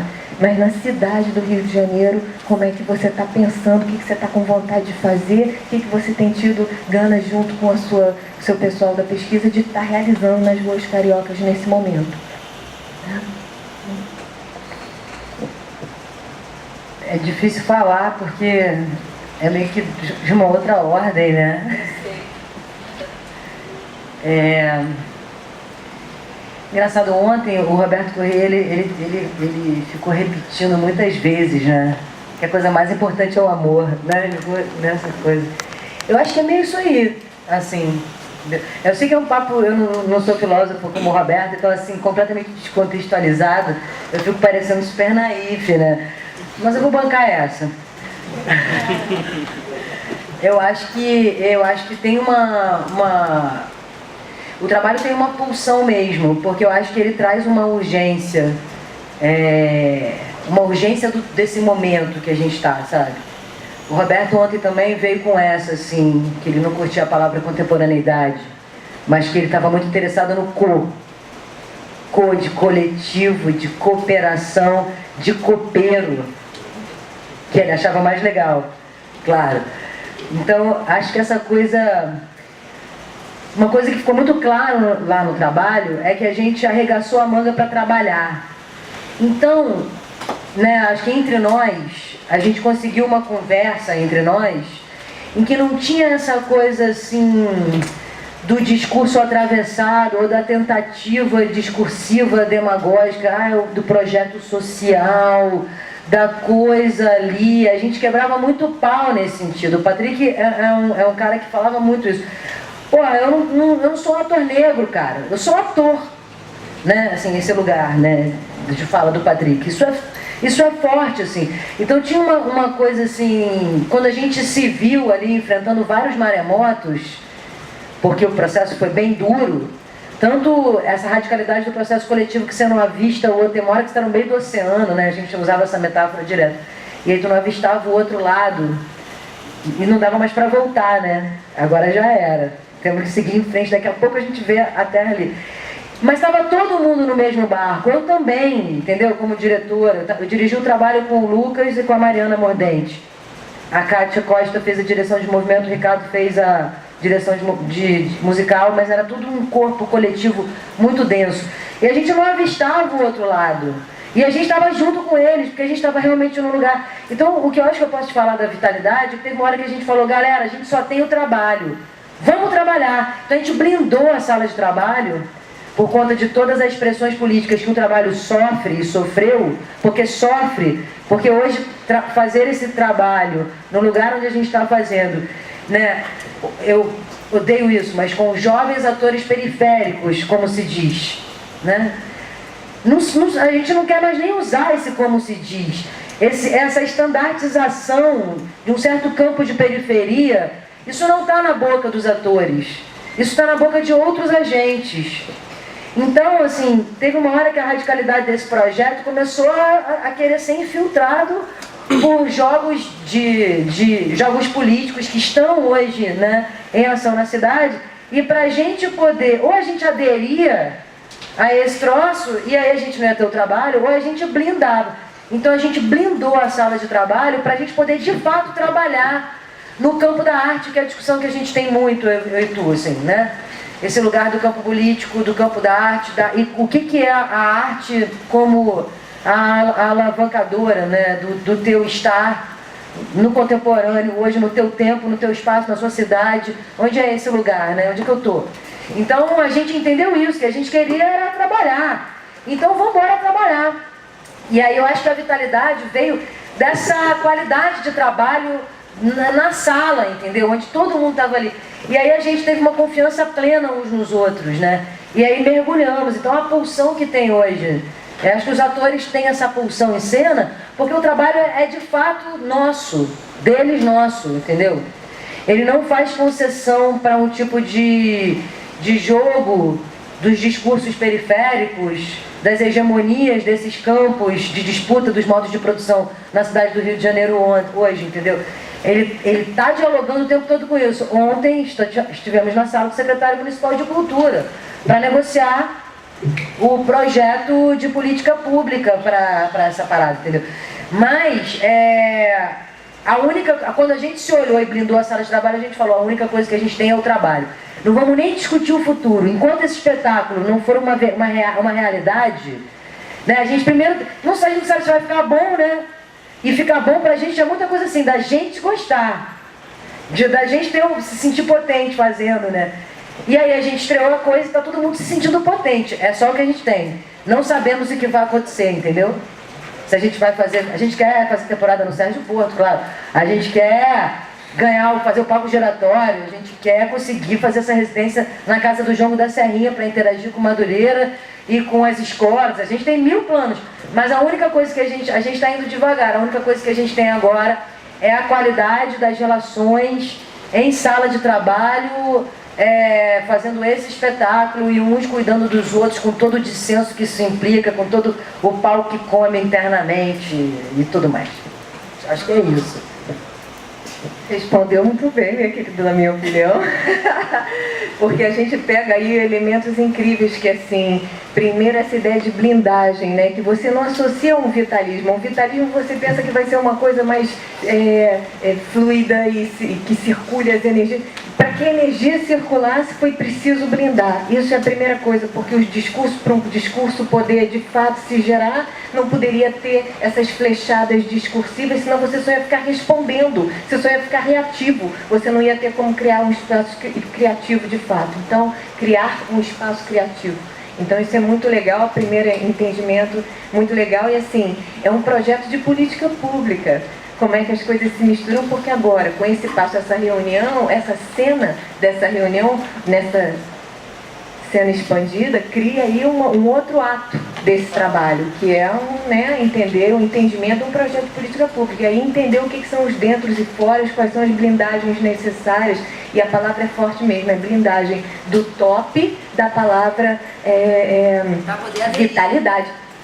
do top da palavra vitalidade vem a palavra blindagem, né? E até tem uns textos bonitos, tem o Júlio Pessan escrevendo sobre o corpo blindado como sendo um grande problemão, e no caso aqui a sala blindada foi o espaço necessário para o corpo performativo, com essa potência que a gente pôde perceber se fazer em grupo. Massa, muito obrigada. Então, Denise, vamos pensar um pouco sobre a palavra, a narrativa e a pessoa. Então, olha só, ficou até a minha marca de batom aqui. Bom, eu acho que tem um dado que você me provoca a pensar, que esse projeto, ele se desloca por várias cidades. Em cada cidade ele encontra um grupo que é formado para trabalhar com a gente. No início a gente fazia as oficinas e tchau, um abraço e ir embora. Com o tempo a gente percebeu, não dá para ir embora, precisa ter uma dilatação desse trabalho, porque eram trabalhos muito interessantes, né? E foi aí que a gente pensou de ampliar um pouco mais essa permanência e ter uma ação. A gente nunca, quando eu falo a gente, sou eu, Heloísa, Carmen, a gente nunca fala vamos fazer uma performance, a gente fala de ações, né? Ações para a cidade. Então, pensamos, vamos provocar, a partir desses encontros, dessas imersões, ações. O que é curioso, que todo lugar que a gente viajou, já fomos para Barra Mansa 2 vezes, Volta Redonda, Paraíba do Sul, Japeri, em cada lugar a gente encontra um potencial, muitas vezes que está ali adormecido, que são essas narrativas da cidade que refletem e respingam, e essa relação que eu chamaria, né, de um fluxo e um contrafluxo. Porque as histórias também são feitas as pessoas são feitas dessas histórias. Então, em Barra Mansa, por exemplo, a gente trabalhou num espaço que nos foi concedido, e quando nós estávamos lá dentro, uma atriz falou assim, olha, o meu tio me contou que na época da ditadura, esse espaço, que era um antigo quartel da Polícia Militar, era um espaço em que os presos políticos vinham para cá e sofriam torturas, etc. e tal. Então, eu acredito muito nessas questões dos espaços que são imantados, porque as nossas presenças no mundo, na cidade, a gente o tempo todo, a gente imanta a cidade dessas presenças, assim como nós recolhemos na nossa casca, na nossa epiderme, essas presenças, ausências, né, que estão aí circulando. Então, cada momento vai atuar de um modo para esse trabalho. O que é muito interessante é que a gente sempre parte de uma grande questão, que é problematizar essa ideia de dramaturgias. Porque eu acho que isso é um conceito hoje muito interessante, mas ele é um conceito que ele vem se abrindo de um modo sui generis, né? Ele está proporcionando aberturas muito intensas que muitas vezes escapam até uma terminologia, uma conceituação. E é nesse ponto que eu acho que tem, então, duas relações que para a gente é importante. A perspectiva dessas histórias que nos chegam e que, de alguma maneira, nos alimentam, nos formam, e aí eu chamaria dessas narrativas que a cidade produz, né, e que são abundantes, e também as nossas próprias narrativas. Então, os processos de construção de uma dramaturgia, tanto nesse trabalho que vocês viram, mas a gente tem outro trabalho que fizemos às margens do Rio Guandu, lá em Japeri, que foi muito interessante, que era um campinho de futebol, e a gente primeiro pensou em fazer no centro de Japeri, mas a gente falou, mas a gente está falando de histórias em que o rio atravessa essas histórias. Então tem um lugar lá que de fato a gente achou que era aquele lugar, fomos para lá. Não chamamos ninguém, não era um espetáculo, não fizemos, né, divulgação. E foi curioso que era um campinho de futebol que frequentado pelas crianças locais. Então as crianças foram os nossos espectadores. Nesse momento que eu penso como que é interessante esse trabalho, que ele é poroso, ele é aberto. Então de fato se lançar numa aventura que você não tem a priori, você não sabe no que vai dar, né? É um processo. Eu acho tão rico isso, sobretudo quando se trabalha com grupos diferentes, cidades diferentes e parceiras diferentes, porque esse trabalho embora sempre tenha alguém que está capitaneando ele à frente, mas ele é um trabalho também, uma construção, digamos assim, coletiva, colaborativa. Não digo que seria coletiva, mas ela é colaborativa. Aí, nesse ponto, a questão das histórias e dos arquivos, que podem ser tanto esses arquivos físicos, documentais, mas os arquivos da memória, os arquivos orais. Então, nesse ponto, é muito importante por aí esse trabalho que a gente faz também, essa sintonia fina com as pessoas que nos alimentam com essas narrativas e que esse corpo, que eu acredito que é impregnado dessas histórias, ele devolve isso na cidade. E eu acho que é por aí também, né? O estranhamento ele não é só estranho, né? Muitas vezes você é cooptado pelo estranhamento. Isso é muito legal. Você está no fluxo de uma imagem que você não decodifica, você não sabe o que é aquilo. As perguntas sempre me faziam, mas o que vocês estão fazendo mesmo? Tem uma história que eu, só para terminar, que eu acho muito interessante. A gente estava lá nas margens do Guandu e cada ator, cada performer ficava num sítio, num campo de futebol. Né? Ele desenvolvia a sua dramaturgia, a sua história, tinha uma história, tinha um texto, e ele contava, quando chegava no final, ele começava tudo de novo. Né? Ele ia fazendo aquilo num modo contínuo e as pessoas se deslocavam de um lado para o outro. Tinha um menino que estava vendo de longe e foi engraçado que eu tinha pedido para as pessoas irem com uma roupa clara e foi todo mundo de branco. Aí eu falei assim, já imagina o que vai ser, né? Num espaço que tem uma presença muito forte das igrejas evangélicas, o pessoal já vai dizer que a gente veio aqui fazer um ebó, um espaço, né? E aí foi curioso que tinha um menino que estava vendo, assim, muito atento, e ele falou assim, tia, o que é isso aí que vocês estão fazendo? E eu fiquei quieta, né? Eu falei, o que você acha que é isso? Ah, é macumba, né, tia?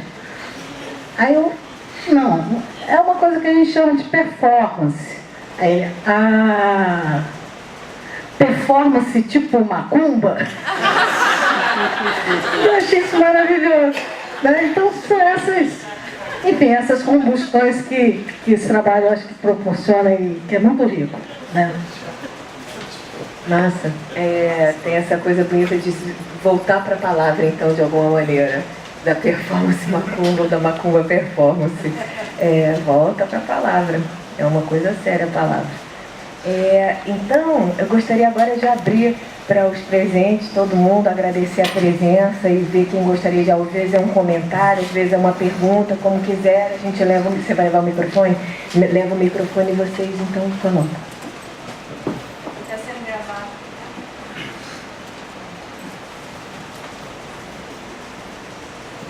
Pensando no que a senhora falou agora da palavra, né?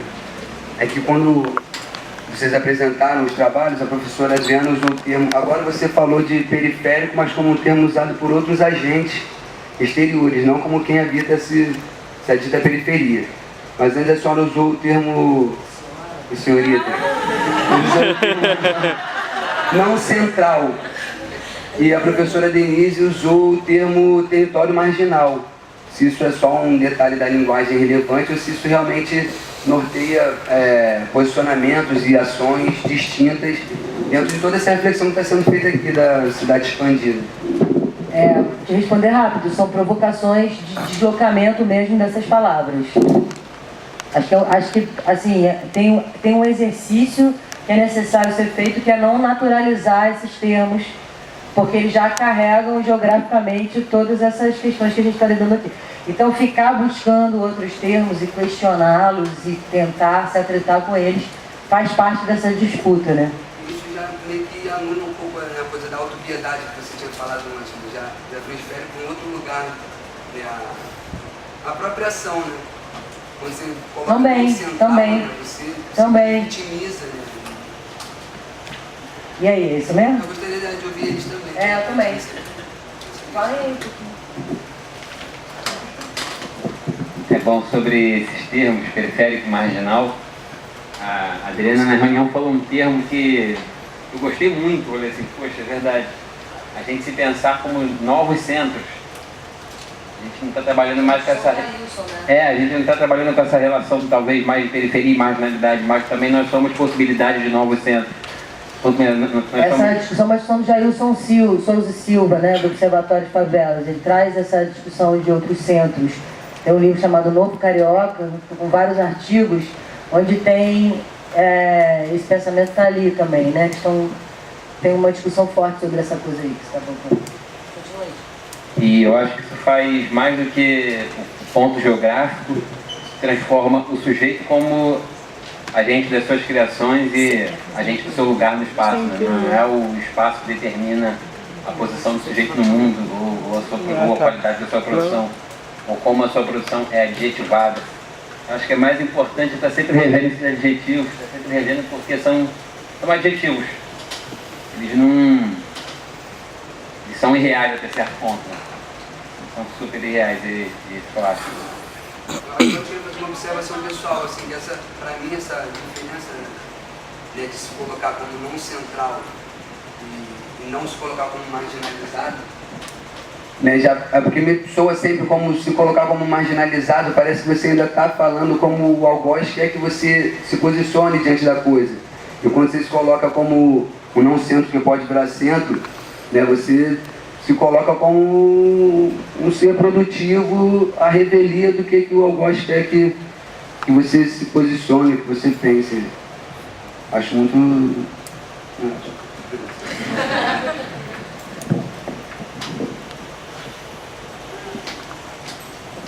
Posso ficar de pé? Melhor.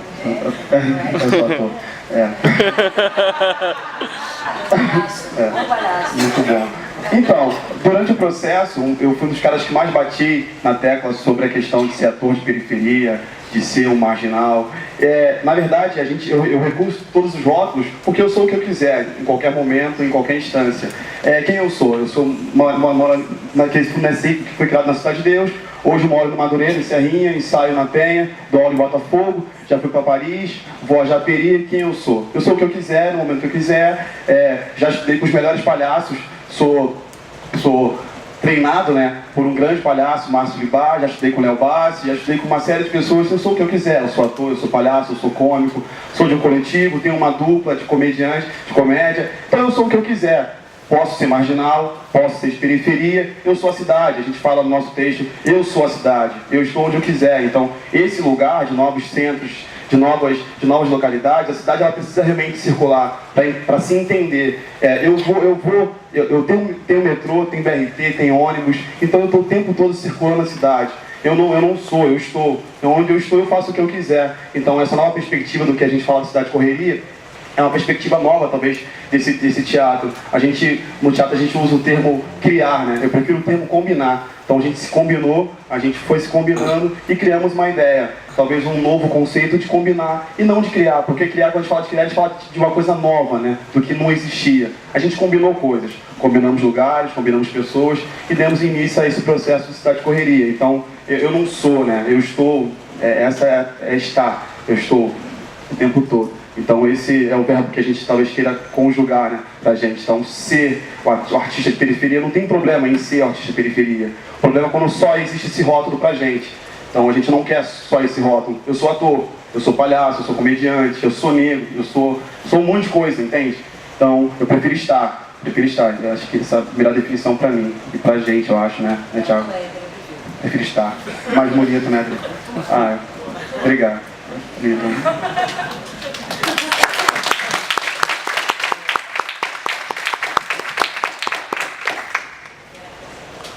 Posso? Eu queria ouvir a professora Denise também em relação ao que eu falei. Só para dizer a vocês que o tempo, a gente está aqui com o tempo porque depois tem outra mesa. Então a gente tem que cuidar agora para procurar ser ágil para a gente poder ouvir mais algumas pessoas. E aí a gente vai ter que encerrar, mas depois tem outra mesa, as conversas continuam. Tem lá fora, cá dentro, quem está aqui, está lá. Tem um coffee break também no intervalo. Bom, a pergunta muito bacana, porque na verdade ela denota aprisionamentos que a palavra, né, ainda a gente somos sujeitos desses aprisionamentos. Eu acho que a reiterabilidade desses termos periferia, territórios marginais, territórios da alteridade, que também é uma outra palavra que também já começa, está muito gasta, é porque eu acho que é um fenômeno que para mim é novo e que ele reorganiza não só a cidade como espaço fértil de produções poéticas, mas também como que no âmbito das políticas públicas, sobretudo aí eu falo do campo da cultura, como é que ela precisa olhar esses espaços. Então eu penso que essas novidades que aparecem e vêm aparecendo no mundo nos últimos 20 anos, elas de fato deslocaram o olhar para o que estava acontecendo dentro do sistema mainstream, né? Do oficial, do outorgado. E isso, embora a gente olhe ainda com esses binarismos, né, de pensar o centro, a periferia, você fala, eu acho fantástico, eu sou um ator, mas muitas vezes atribuem você é um ator negro, né? Você é um ator da periferia. Então eu acho porque a gente está vivendo ainda, né, esses momentos em que esse novo, que precisa de fato construir novas circulações e fazer com que essas terminologias elas avancem para a gente não ficar sempre nesses aprisionamentos, né? E por outro lado a gente começa a perceber que isso pode ser uma questão já superada, porque é o momento, eu sou ator, né? É como você, há pouco tempo eu estava numa mesa com um bailarino da companhia Pulsar, que é uma companhia que reúne bailarinos que têm deficiências físicas e bailarinos que não têm deficiências físicas. Então a questão que você traz é a mesma questão que o bailarino lá falava assim, eu sou bailarino, mas ele anda numa cadeira de rodas.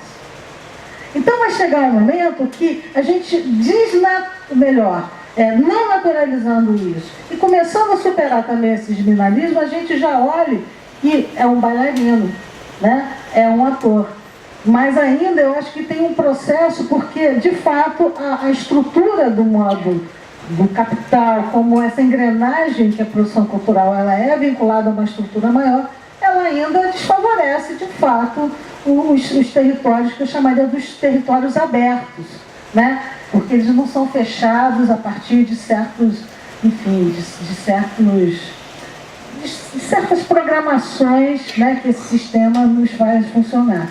Eu penso que isso é um processo que a gente está avançando vou usar uma expressão um pouco forte, muito mais por um pé na porta, né, que é necessário, do que propriamente pelas concessões que o sistema faz a quem trabalha nesses territórios que são abertos, que são territórios não outorgados. Enfim, acho que é isso. Temos tempo então para mais uma colocação. Posso. Antes de mais nada, eu gostaria que você, Adriana e Eleonora também, fizessem um comentário a respeito de algumas palavras que ficaram na fala de vocês e na exposição da tua pesquisa, principalmente, Adriana, onde você colocou que existem uns nós, né? Acho que você começou, já tangeu esse assunto de alguma maneira, que existiam nós, né? E na sequência do debate que vocês foram fazendo, você falou em blindagem, né? Essa blindagem desse trabalho aparecer, né? E também numa outra fala da professora, houve também a palavra estrangeiro, né? Onde quando você vai até um outro espaço, você vai até um determinado local e dali com o seu olhar você é capaz de talvez ver coisas que não são possíveis aquela rotina e aquela organização daquele espaço. Não sei, eu gostaria de ouvir um comentário seu, porque esse nó é literalmente um nó, né? Às vezes onde a coisa breca, quando você falou principalmente da relação que tinha com a polícia, são pequenas subjetividades, às vezes muito práticas, que atravancam os trabalhos e é necessário blindar e desblindar, eu não sei, gostaria muito de te ouvir.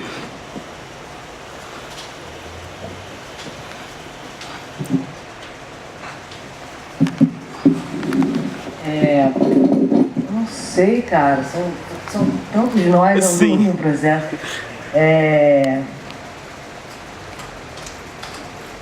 Não sei. Você quer que eu comente mais um pouco sobre esses momentos complicados? Sim.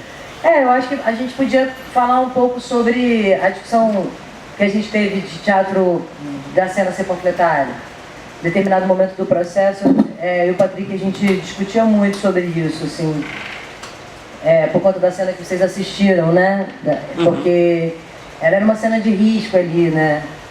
Então, por exemplo, esse medo da gente em ser muito direto, em cair num lugar panfletário, mas teve uma hora que a gente também falou assim, cara, isso está travando a gente, esse medo de produzir discurso no espetáculo, né?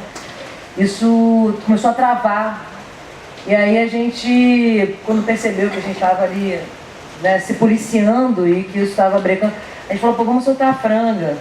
E aí a gente se liberou, entendeu? E aí quando a gente se liberou, a gente foi explodindo para uns campos de investigação que até originaram outras cenas que ficaram no espetáculo, que a gente está explodindo, né? Assim, e por conta dessa coisa da presença da linguagem da comicidade, do palhaço, né, da máscara, isso também acabava que a gente conseguia resolver muito no lugar da ação física, né? Então, o que aparentemente poderia se transformar num discurso da palavra, isso se resolvia muito bem na hora que a gente caía para o jogo, sabe? Então o jogo também ajudava a gente a escapar de uma possibilidade de entrar num lugar panfletário, né?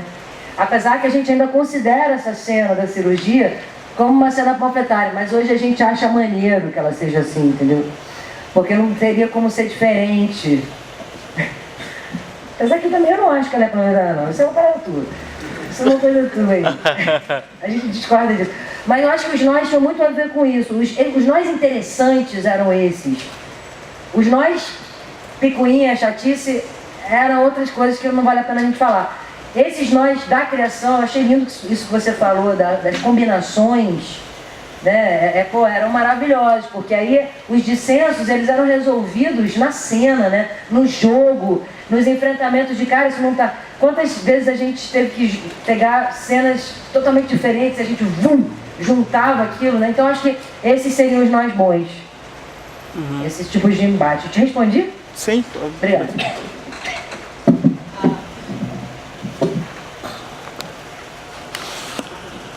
Bom, rapidinho. Você fala do estrangeiro. Eu não sei se eu captei bem, mas eu queria falar a partir de uma perspectiva que é, de fato, esse trabalho que eu penso de composição para as ruas, ele é um trabalho que atua numa fronteira, né, que é estar inteiro, porque você não faz um trabalho desse se não tiver com essa, vamos dizer assim, com essa coragem, né? Porque eu não estou interpretando um personagem, não estou fazendo teatro no sentido tradicional. E, ao mesmo tempo, é um estar dentro, olhando para fora também.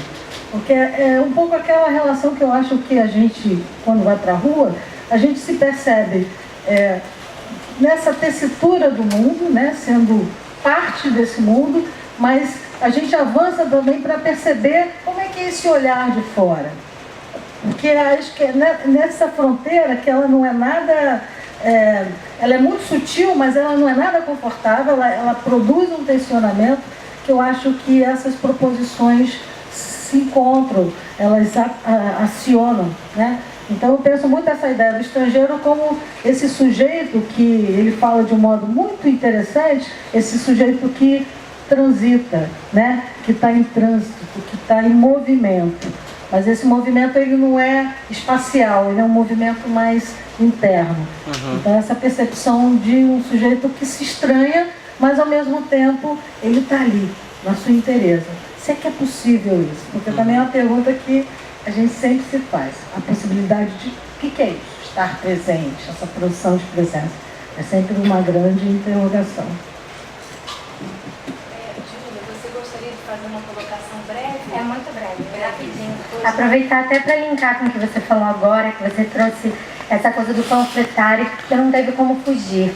Me interessa muito dentro da tragicidade atualmente, do trágico, sobre esse olhar cômico em cima dessas situações, desse estranhamento, em cima dessas ações e situações que a gente acaba passando. E eu queria que você comentasse um pouco mais, Adriana, sobre esses recursos que você acabou se deparando. Como nessa cena que você teve que enfrentar o panfletário, assim como você teve que passar pelo bufão e pelas essas máscaras balinesas e por outras máscaras como a do palhaço, que você também teve que passar. Então eu queria que você falasse rapidamente sobre isso. Fala bem rápido mesmo. Tá. Vou pegar para um outro lugar, assim. Naquela história que eu estava falando, que ano passado a gente trabalhou muito as questões biográficas, né, dos atores, era uma chororô, era uma coisa assim, super lindo. Mas tinha uma coisa ali que ninguém aguentava mais esse troço. E aí a gente começou a entender que a gente tinha que se dilatar, entendeu? E aí quando a gente começou a querer se dilatar, a gente fez uma experiência que um orientando meu tinha aplicado no processo dele de montagem de um espetáculo para cá, o Natan, dentro de Macunaíma. Ele trabalhou com um conceito de tribo que muito interessou a gente. E aí a gente começou a perceber, eu tinha uns papos muito fortes com a Dani, que a Dani, enfim, tinha muito, ela caía muito num lugar vertiginoso ali das dores dela, assim. E aí a gente começou a falar muito internamente de que a gente tinha que produzir mais raiva. Foi uma coisa do momento ali.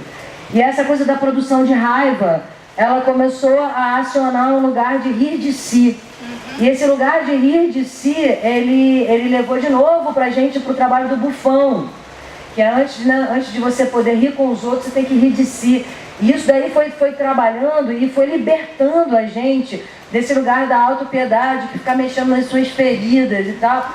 E esses estereótipos todos estão embutidos nesse processo todo. Então a gente foi se libertando disso.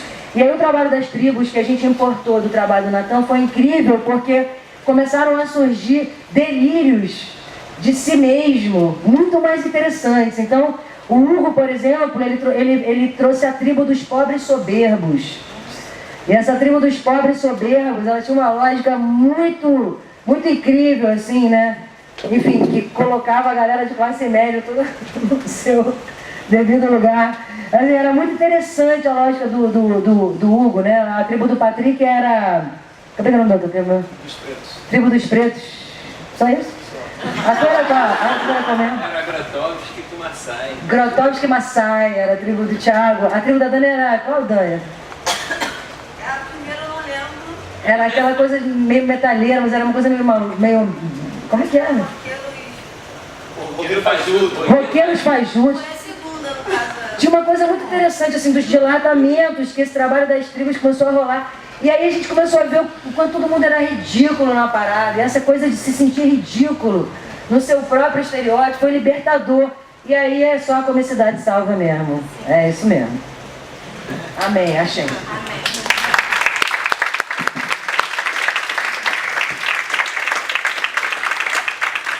Bom, a gente vai encerrar agora a mesa agradecendo as palestrantes, a Eleonora também, a todos que estão aqui.